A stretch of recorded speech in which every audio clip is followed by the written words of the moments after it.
महाराष्ट्र में विधानसभा चुनाव के बीच सियासी उथल पुथल मची हुई है। राजनीतिक पार्टियां एक दूसरे पर तीखे हमले कर रही हैं। इस बीच शरद पवार की एनसीपी ने अजीत पवार को लेकर बड़ा दावा किया है, जिसने बीजेपी के होश उड़ा दिए हैं। बीजेपी टेंशन में नजर आ रही है।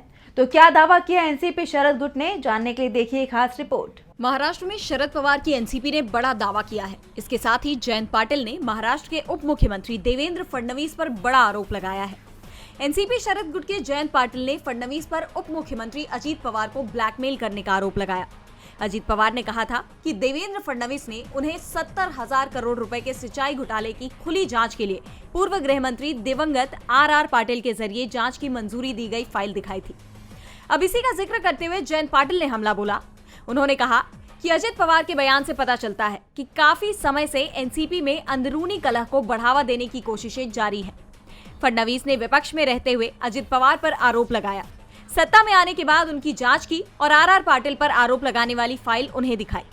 इसका मतलब है कि तभी से हमारी पार्टी में अंदरूनी कलह को हवा देने की कोशिशें चल रही थी। दूसरे फाइल को दिखाकर अजित पवार को 10 साल तक ब्लैकमेल किया गया। इससे पता चलता है कि वो बार बार बीजेपी में क्यों जाना चाहते थे। अजित पवार को ब्लैकमेल किया गया। उन्होंने आगे कहा कि अजित पवार के बयान ने फडणवीस की कार्यशैली को उजागर कर उन्हें बड़ी मुसीबत में डाल दिया है। विपक्ष तो पहले से ही बीजेपी और केंद्र सरकार पर विपक्षी नेताओं को डरा धमकाकर अपने पाले में करने का आरोप लगाते आ रहा है और अब विपक्ष के इन आरोपों को बल मिल गया है। बता दें कि महाराष्ट्र में 20 नवंबर को विधानसभा चुनाव के लिए मतदान होना है और इससे पहले विपक्ष के इन आरोपों ने बीजेपी समेत पूरी महायुति को मुश्किल में डाल दिया है। डीबी लाइव महाराष्ट्र की रिपोर्ट।